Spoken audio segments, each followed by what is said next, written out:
settle in, my friend. Yes, that's right. Get comfortable there. Pull that blanket a little higher if you need to. I'm glad you're here. My name?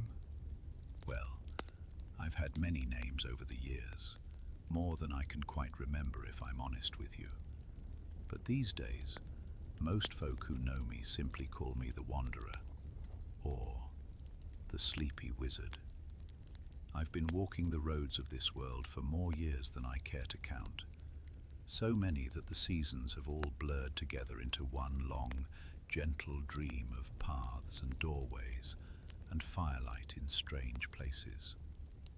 But tonight, I want to tell you about one particular winter, one particular journey, to a place where the sea itself goes to sleep. The snow had been falling for 3 days straight, soft and steady. The kind of snow that makes the whole world quiet. You know the kind I mean, where you can hear your own breath, and the crunch of your boots sounds like the only sound in all the world. I'd been walking along the northern coast, following an old road that wound between black pines and frozen marshland. The air tasted of salt and ice. Every now and then, through the trees, I'd catch a glimpse of the ocean, dark as ink, smooth as glass. That should have been my first clue that something was different about this place.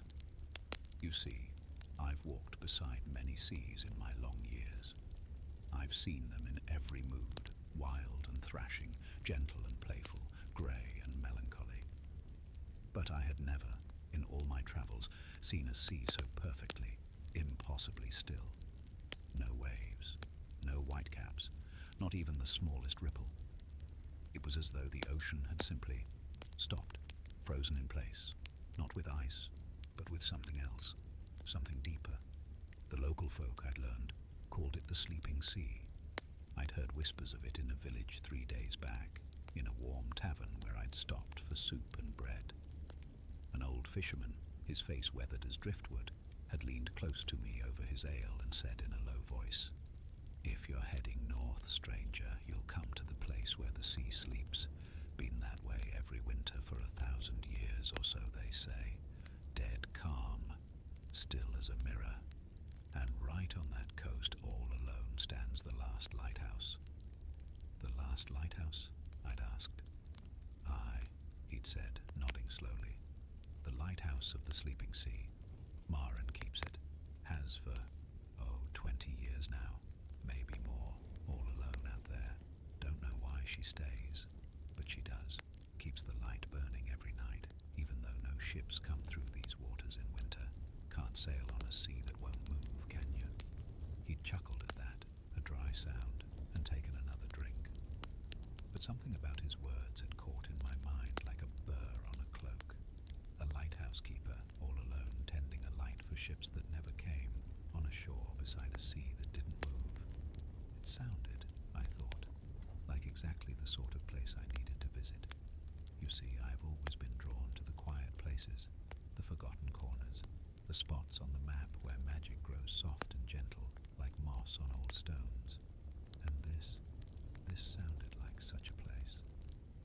So I'd set out the next morning, following the coast road north. The snow was still falling when I first saw the lighthouse. I'd been walking for most of the day, my staff tapping a steady rhythm on the frozen ground, my heavy woolen cloak pulled tight against the cold. The pines had given way to low, wind-bent shrubs and patches of silvery grass that poked through the snow like frozen hair. The land sloped gently down toward the shore, and there, rising from the rocky coast like a pale finger pointing at the sky, stood the lighthouse. Oh, it was beautiful, tall and slender, built of whitewashed stone that seemed to glow even in the dim winter light. It must have been 60 feet high, maybe more, with a great glass lantern room at the top where the beacon would shine. Attached to its base was a small cottage, stone walls, a steep roof heavy with snow, a chimney from which rose a thin curl of grey smoke. Someone was home. The sight of that smoke made something warm bloom in my chest. There's comfort in smoke, you know. It means means fire. It means warmth. It means someone alive and tending the flames. I made my way down the slope, my boots crunching in the fresh snow. The path was barely visible. Clearly not many visitors came this way. The lighthouse stood on a small promontory of dark rock that jutted out into the sea, surrounded on three sides by that strange, still water. And oh, my friend, when I got close enough to really see the sea, I stopped walking altogether. It was extraordinary, perfectly, utterly calm, smooth as a pane of dark glass stretching away to the horizon. The falling snow touched its surface and simply rested there, creating a thin white dusting that didn't melt, didn't sink, as though the water were solid, though I could see it was not. The silence was profound, no waves lapping at the rocks, no surge or swell, just that vast, breathing stillness. I stood there for a long moment, simply watching, listening. The only sounds were the soft whisper of falling snow and the distant creak of the lighthouse door in the wind. Then I saw something that made me catch my breath. Deep below the surface of the water, perhaps 10 feet down, perhaps 20, there was a faint, pale glow, a shimmer of light greenish blue like foxfire or witchlight. It pulsed slowly, gently, in time with what? A heartbeat, the turning of the world. I couldn't say, but it was beautiful, peaceful, like watching stars reflected in a still pond. I smiled to myself and adjusted my pack on my shoulders. Yes, I thought, this is definitely where I'm meant to be tonight. The door of the cottage was painted a faded blue, the color of summer sky half forgotten by winter. I knocked gently, 3 slow taps with my knuckles, and waited. For a moment, nothing, just the sound of snow and my own quiet breathing. Then I heard footsteps inside, slow, steady footsteps on a wooden floor. The door opened, and warm golden light spilled out into the twilight. The woman who stood there was perhaps 60 years old, perhaps older. It's hard to say with people who live their lives beside the sea. The ocean has a way of marking people, of settling into their faces and bones. She was tall and lean, with long silver hair pulled back in a thick braid. Her eyes were the grey-blue of winter waves, and they regarded me with careful curiosity. She wore a heavy knit sweater the color of cream, and practical wool trousers, and thick socks. In one hand she held a cup of tea, steam rising from it in lazy curls. "Good evening," I said, and gave her a small bow, just a slight incline of my head, the way wanderers greet strangers who might become friends. "My name is, well, some call me the Wanderer. I've been walking the coast road, and I wondered if I might impose upon your hospitality for the night. I have coin if—" "No need for that," she said, and her voice was like smooth river stones, worn soft by time. "Anyone who finds their way here in winter is welcome. I'm Maren. Come in, please. You must be frozen." She stepped back, opening the door wider, and I felt a wave of warmth wash over me. Oh, it was lovely inside. The cottage was small but beautifully kept. We entered directly into the main living space, a single large room with plastered walls painted the color of cream, dark wooden beams across the ceiling, and a floor of smooth grey stone covered here and there with woven rugs in faded blues and greens. To the left, a stone fireplace dominated the wall, and a good fire crackled there, orange and gold, filling the room with warmth and the sweet scent of burning applewood. To the right stood a small kitchen area, a black iron stove with a kettle singing on it, open shelves lined with jars and tins and bundles of dried herbs, a wooden counter worn smooth by years of use. Straight ahead, a narrow staircase spiraled upward, leading, I assumed, up into the lighthouse tower itself. But it was the windows that caught my eye. Tall, arched windows on 3 walls, looking out over the sea. And through them, even in the gathering darkness, I could see that perfect stillness, that gentle glow beneath the surface. Here, gesturing to a peg by the door. "Let me take your cloak. And your pack, if you like. Sit by the fire and warm yourself." I did as she suggested, unwinding my long scarf, unbuttoning my cloak, feeling the weight of the day's walk settle into my bones now that I was finally still. She hung my things carefully, then moved to the kitchen. "Tea?" she asked. "Please," I said, and settled myself into one of the 2 armchairs that sat before the fire. Oh, it was a good chair, deep and soft, with a high back and worn leather arms. The kind of chair that's been sat in 1,000 times, that knows how to hold a tired body. I sank into it with a grateful sigh and stretched my hands toward the flames. Maren moved about the kitchen with easy efficiency, preparing tea. I watched her in that comfortable way you watch someone in their own space, seeing how they inhabit it. She knew where everything was without looking. Every movement was practiced, peaceful. "You keep the lighthouse alone?" I asked, though I knew the answer. "I do," she said. "Have done for 23 years now." "That's a long time." "It is." She poured steaming water into a blue ceramic teapot. "But I like it, the quiet, the rhythm of it, the sea." "Even in winter?" I asked. "When it sleeps?" She glanced at me then, a small smile touching her lips. "Especially in winter," she said. She brought the tea to the fireside on a small wooden tray, the pot, 2 matching cups, a small jar of honey, a plate with thick slices of dark bread and butter. She set it on a low table between the chairs and settled into the seat across from me. For a moment, we simply sat in silence, watching the fire, waiting for the tea to steep. It was a comfortable silence, the kind you can only share with certain people, those who understand that quiet is not the same as emptiness. Outside, the snow fell softly against the windows. "I saw the light," I said eventually, "under the water." Maren poured the tea, a dark amber liquid that smelled of herbs and honey. She handed me a cup, and I wrapped my cold hands around it gratefully. "Yes," she said simply, "it's always there, stronger in deep winter." "What is it?" She smiled again, that same small, knowing smile. "I'll show you," she said. "After the sun sets and the lamp is lit, it's better seen in full darkness." "I'd like that very much." She nodded and took a sip of her tea. "Are you a wizard?" she asked then, direct and calm, as though she were asking if I took honey in my tea. I couldn't help but chuckle. "Is it that obvious?"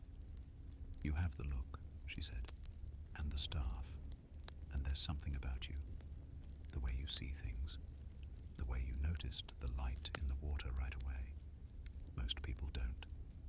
"Then yes," I said. "I suppose I am, though I'm a very old wizard now, and not a particularly powerful one. Mostly I just wander and watch, and try to learn from what I see." "That sounds like the best kind of wizard to me," Maren said.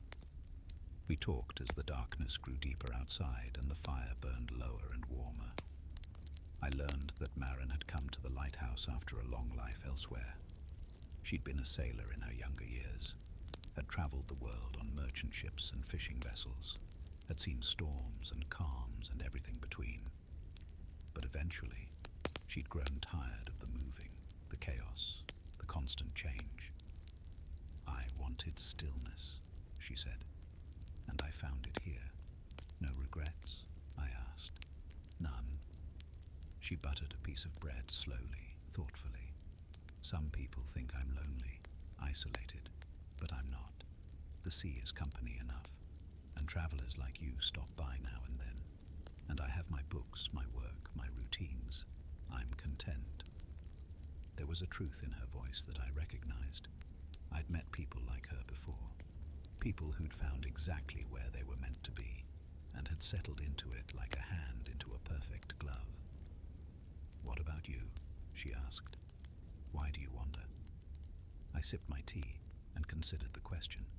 It was one I'd been asked many times, and I never quite knew how to answer. I think, I said slowly, because I'm looking for moments like this one. Quiet places, kind people, small magics, the things that don't make it into grand stories or histories, but that matter just as much, maybe more. Maren nodded, as though this made perfect sense to her. The world is full of such things, she said, if you know how to look. It is, I agreed. The kettle began to whistle softly on the stove. Maren rose to move it off the heat, then paused at one of the windows, looking out at the dark sea. Nearly time to light the lamp, she said. Would you like to come up with me? Very much, I said, and set down my empty cup. The stairs were narrow and spiraled tightly upward, each step worn smooth in the center from decades, perhaps centuries, of footsteps. Maren led the way, carrying a brass lantern in one hand, its flame dancing and casting moving shadows on the curved walls. I followed, one hand on the cool stone, feeling my way up into the darkness. It's a strange thing, climbing a lighthouse. You move up and up and up, leaving the world below, and the higher you go, the more the sound changes. The crackle of the fire fades, the wind grows louder. You can hear the building itself, the creak of old wood, the whisper of air through cracks in the stones. There were small windows cut into the wall at intervals, narrow slits that looked out over the dark sea. I paused at one, pressing my face close, and saw the faint glow still pulsing in the depths. Brighter now, in the full darkness. Beautiful. We climbed for what felt like a long time, though it was probably only a minute or two. Then Maren pushed open a wooden hatch above her head, and we emerged into the lantern room. Oh my, it was a marvel. The room was circular, perhaps 12 feet across, with glass walls all around, great panes set in a framework of brass and painted iron. In the center stood the lamp itself, a magnificent thing as tall as I was, with mirrors and lenses arranged in intricate geometry around a central flame. The flame was not yet lit. Maren set down her lantern and moved to the lamp with practiced hands. She checked the oil reservoir, adjusted a wick, polished a lens with a soft cloth. Her movements were reverent, careful. This was ritual. This was her work, her purpose. I stood by the windows and looked out. From this height I could see the full sweep of the sleeping sea, dark and vast and absolutely still, stretching away to the horizon where it met the starless sky. The snow had stopped, and the air was clear. And there, beneath the surface, the glow was everywhere. Not just in one spot, but spread across the water like scattered stars, pulsing gently, slowly, in perfect rhythm. Ready? Maren asked. I turned. She stood with a long match in her hand. Ready, I said. She struck the match, a bright spark in the darkness, and touched it to the wick. The flame caught and grew, and the lamp came to life. At first it was just a bright point of light, warm and golden. But then Maren engaged some mechanism. I heard gears clicking, brass sliding, and the lamp began to turn. Slowly, majestically. And as it turned, the lenses and mirrors caught the light and shaped it, sending it out in a great sweeping beam across the dark sea. Around and around it went, painting the water with light, illuminating the night. And something extraordinary happened. Where the beam touched the water, the glow beneath responded. It brightened, intensified, as though waking from sleep. Patterns emerged, swirls and spirals, lines of light moving through the depths like slow dancers, like currents of pure luminescence. I pressed close to the glass, my breath fogging it, my heart beating a little faster. What is it? I whispered. Maren came to stand beside me, her face soft in the reflected light. I don't know exactly, she said. I've never known, but I have theories.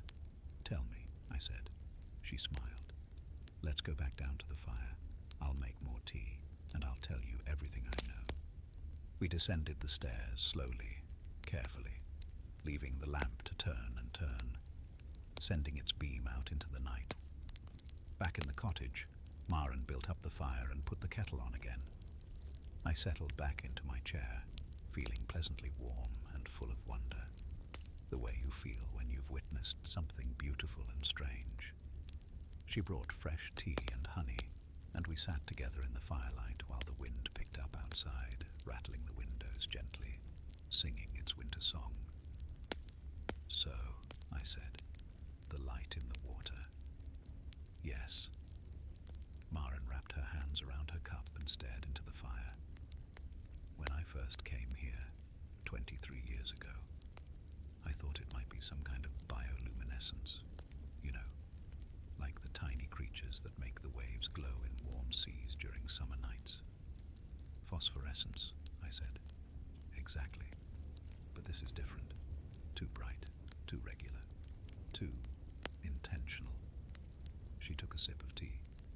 "And it only appears in winter, when the sea is sleeping." "Why does it sleep?"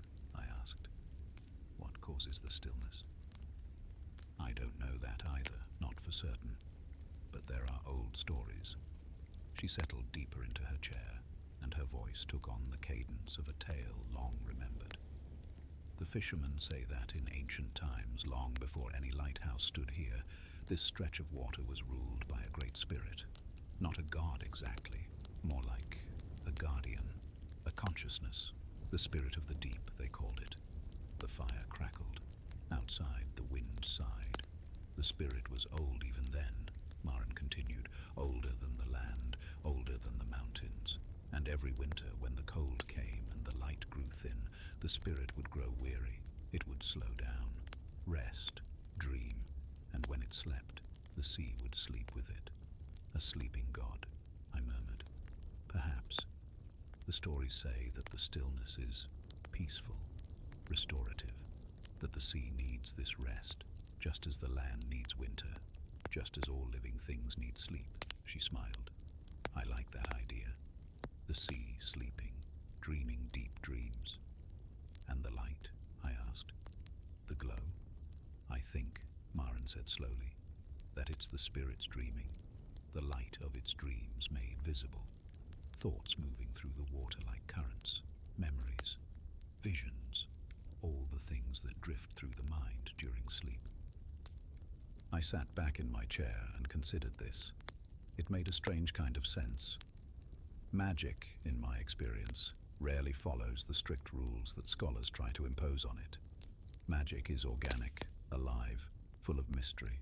And this idea of a vast, ancient consciousness sleeping beneath the sea, its dreams glowing in the water, felt true in a way that cold logic never could. "Have you ever tried to communicate with it?" I asked. "No," Maren said. "It doesn't feel right. Like waking someone who needs their rest. I just watch, tend the light, keep company with it in a way." "That seems wise." We fell into another comfortable silence, sipping our tea, listening to the fire and the wind. Then Maren said, "Would you like to see something special?" I raised my eyebrows. "More special than what I've already seen?" She grinned, a sudden bright expression that took years off her weathered face. "Much more special, but we'll need to go outside." Maren bundled me into my cloak and an extra scarf and wrapped herself in a thick wool coat that smelled of salt and age. She lit a storm lantern, a clever thing with glass panels that kept the wind from the flame, and led me out into the night. The cold hit me immediately, sharp and clean, but not unpleasant. The kind of cold that wakes you up, makes you feel alive. We walked down from the cottage to the rocky shore, our boots crunching in the thin layer of snow that covered the dark stones. The lighthouse beam swept over us every 30 seconds or so, bright and warm, before passing on. Maren led me to the very edge of the water, where the dark surface met the stones with barely a whisper, the gentlest possible kiss of water on rock. She set the lantern down and knelt by the edge. "Watch," she said. She reached into her coat pocket and pulled out something small. A crust of bread, I realized. She broke off a piece and tossed it gently onto the surface of the water. It landed without a splash and sat there, floating on the perfectly still surface. For a moment, nothing happened. Then, from below, the light began to gather.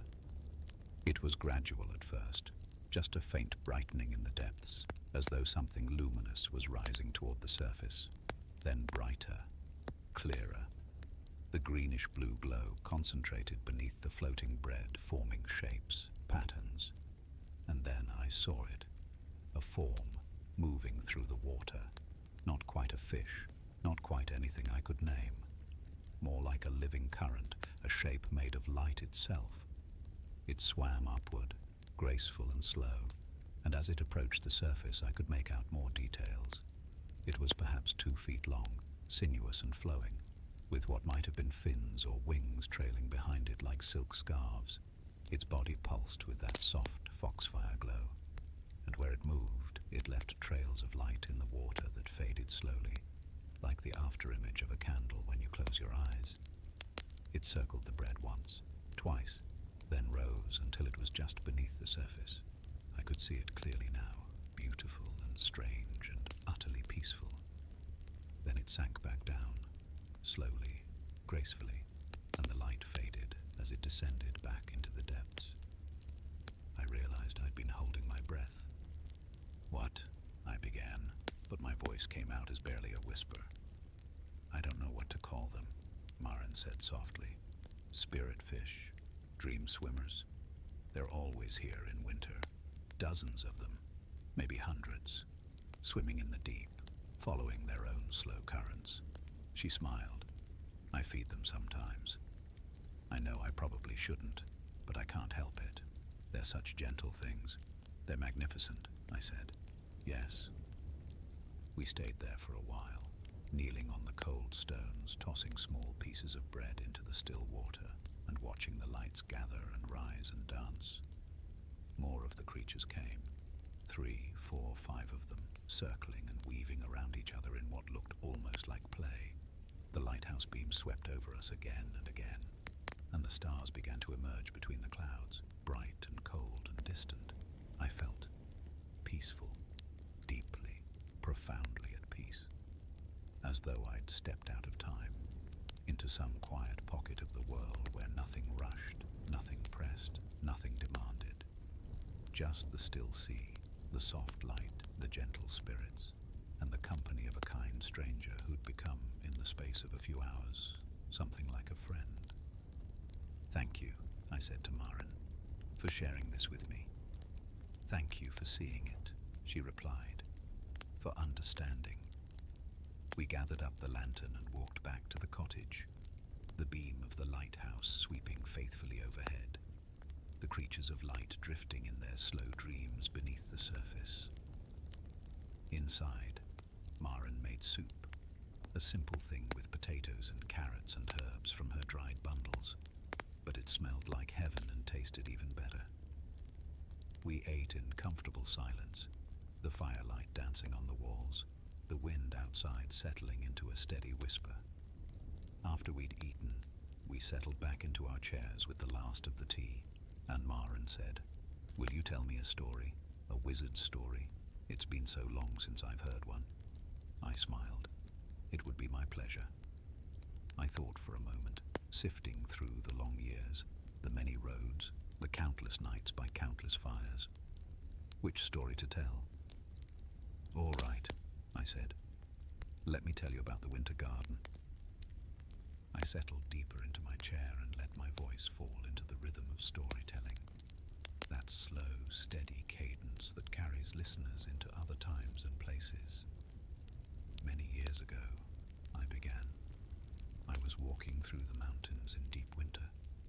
The snow was thick, and I was tired, and I was beginning to wonder if I'd find shelter before nightfall.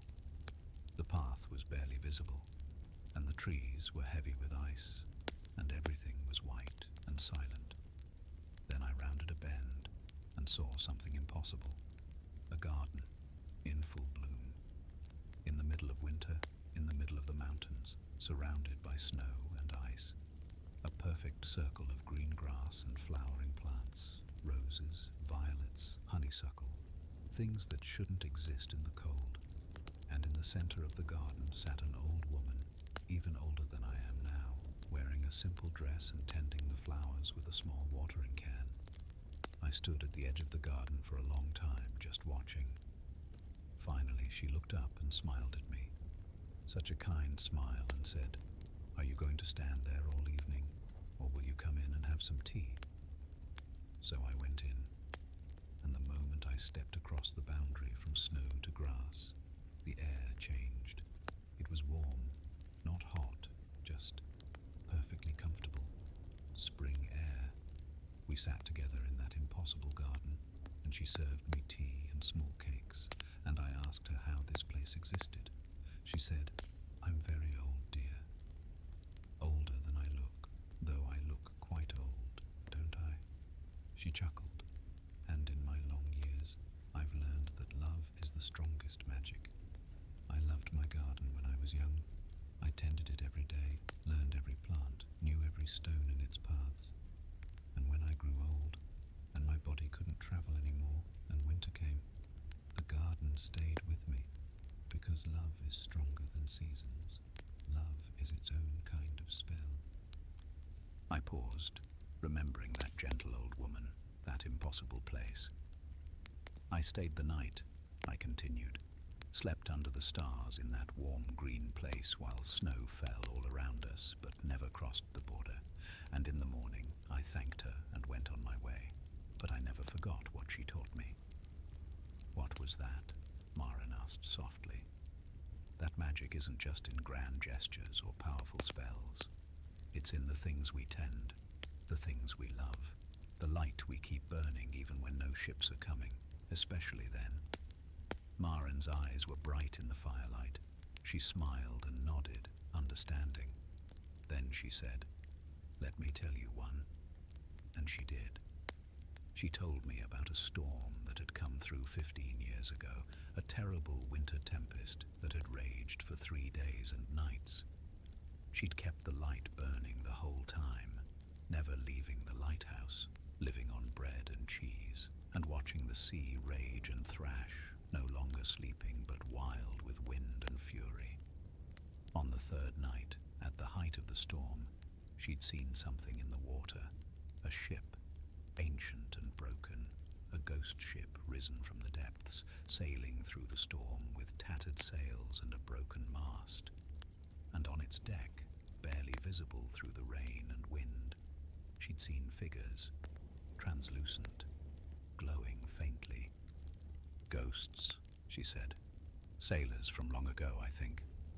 They circled the lighthouse 3 times, and I could see them looking up at the light. They seemed grateful. Then they sailed away into the storm and vanished. The light guided them home," I said. "Maybe. Or maybe it just reminded them they weren't forgotten." She stared into the fire.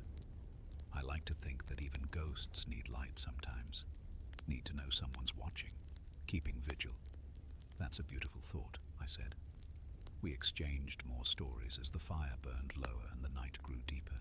Small stories, gentle stories, nothing grand or heroic, just moments of strange beauty and quiet magic. The kind of stories that matter most in the end. Eventually, Maren showed me to a small bedroom on the cottage's 2nd floor, a cozy room with a narrow bed covered in quilts, a small window that looked out over the sea, and a washstand with a basin and pitcher.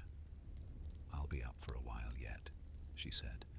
"I check the lamp every 2 hours through the night, but you sleep. Rest well." "Thank you, Maren," I said, "for everything." She squeezed my arm gently and left, closing the door behind her. I changed into my nightclothes, simple things, soft from years of washing, and slipped between the quilts. Oh, it was heavenly. The bed was surprisingly comfortable, the quilts heavy and warm, and I could hear the wind outside and the distant sound of the sea. I lay there for a while, watching the lighthouse beams sweep across my ceiling every 30 seconds, regular as a heartbeat. My mind wandered over the day. The walk through the snow, the strange still sea, the light in the depths. those beautiful swimming spirits, Maren's kindness, the stories we'd shared. I felt grateful, full, content. Somewhere in my drifting thoughts, I heard Maren's footsteps on the stairs, heading up to check the lamp. The sound was comforting, someone keeping watch, someone tending the light. I closed my eyes and let sleep rise up to meet me, gentle as the tide. And I dreamed. In my dream, I was standing on the shore beside the lighthouse, but the world was different. The sky was full of stars, more stars than I'd ever seen, bright and thick as snow, forming patterns and rivers of light across the heavens. The sea was still glowing, but brighter now, more vibrant, and I could see deep into it. The whole ocean was alive with those luminous creatures, thousands of them, millions perhaps, swimming in great schools and spirals, moving through the water in patterns too complex and beautiful to describe. And beneath them all, in the very deepest part of the sea, I saw a light, a vast, slow pulsing light, the heart of the spirit, the dreaming consciousness that held the sea in its gentle sleep. I understood, in the way you understand things in dreams, that this spirit had been here since the beginning of the world, that it had seen the mountains rise and the glaciers come and go, that it remembered the first ships to sail these waters, the first lighthouse to be built on this shore, and I understood that it was not lonely, even in its solitude, because it was connected to everything, to every drop of water, every living thing in the sea, every star in the sky. It was part of the great web of existence, the vast interconnected dream that is the universe itself, and in its long sleep it dreamed of beauty, of light, of the endless cycle of seasons and tides. I felt myself drifting, becoming part of the dream, and it was wonderful, like dissolving into warm water, like becoming light myself. Then gently, I felt myself rising back toward wakefulness, toward the surface, toward the small room with the quilts and the sound of wind. But I carried something of the dream with me as I rose. A feeling, a sense of deep, abiding peace. I woke to soft grey light filtering through the window. For a moment, I didn't know where I was. Then memory returned. The lighthouse, Maren, the sleeping sea, and I smiled and stretched beneath the quilts. The room was cold, but not unpleasantly so. I could hear sounds from below, the clink of pottery, the creak of floorboards, the murmur of water being poured. I dressed slowly, in no particular hurry, and made my way downstairs. Maren was in the kitchen, making breakfast. She turned when she heard me and smiled. "Good morning," she said. "Did you sleep well?" "Better than I have in years," I said truthfully. "I'm glad." She gestured to the table. "Sit. I've made porridge and tea." We ate together as the dawn light grew stronger outside. The sea was still perfectly calm, still glowing faintly in the depths, though the light was paler now, softer in the daylight. "The snow stopped," I observed. "Yes. It'll be a clear day, I think. Good traveling weather." I nodded and felt a small pang of regret. I didn't want to leave this place, this peaceful, magical shore, this kind woman and her faithful light. But I was a wanderer. Staying still had never been my way. "Before I go," I said, "could we walk once more to the water's edge? I'd like to say goodbye properly."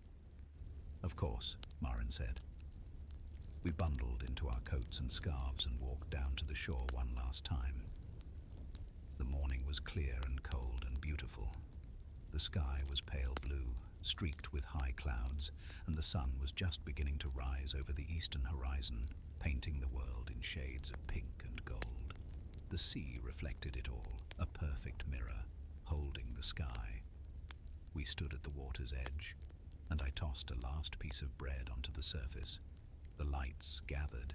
The dream swimmers rose from the depths, circling, glowing, beautiful. I watched them for a long moment, committing the sight to memory. Thank you, I said quietly. I didn't know if I was speaking to Maren or to the spirits or to the sea itself. Maybe all of them.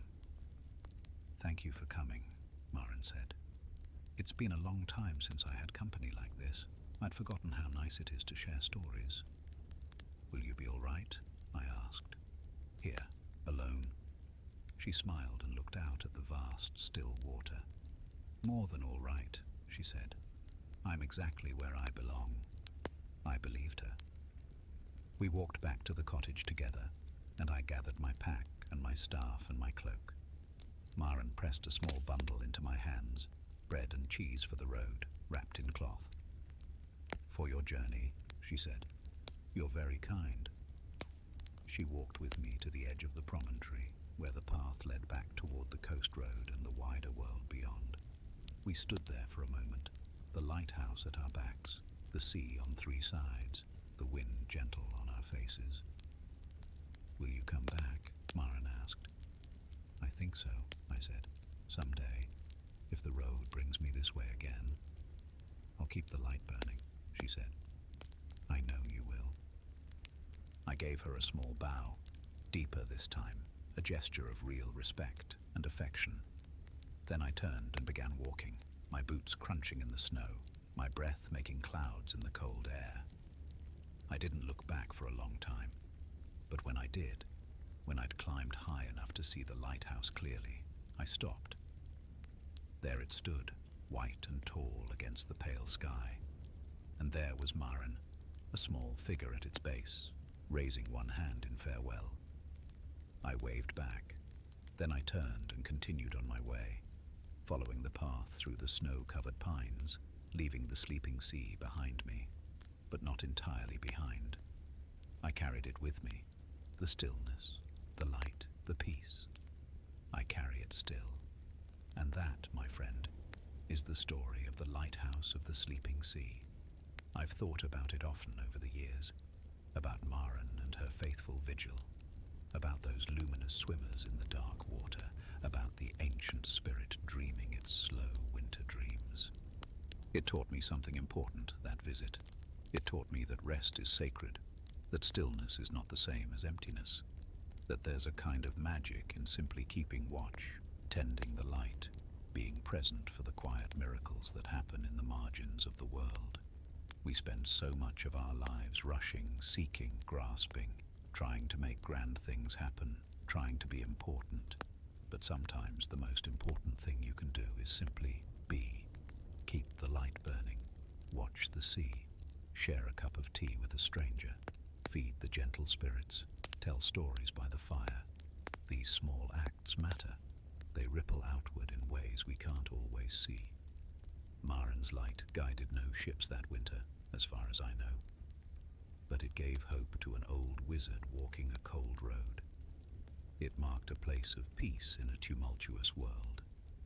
And perhaps it gave comfort to restless spirits on stormy nights, reminding them they were not forgotten. That's enough. More than enough. So if you're lying there now, my friend, with your mind still spinning with the day's concerns, with your heart troubled by all the things left undone, let me tell you what the sleeping sea taught me. It's all right to rest. It's all right to let the world spin on without your constant effort for a while. You don't have to be moving, achieving, doing every moment of every day. Sometimes the most magical thing you can do is simply be still. Let your thoughts settle like snow on calm water. Let your breath slow. Let your body sink into the comfort that holds you. You are allowed to sleep, to dream, to drift. The light will keep burning. Someone is keeping watch. The world will be here when you wake. For now, just rest, like the sea in winter, deep and peaceful and full of slow, beautiful dreams. Sleep well, my friend. Let the gentle currents carry you down into soft darkness. Let the light of your own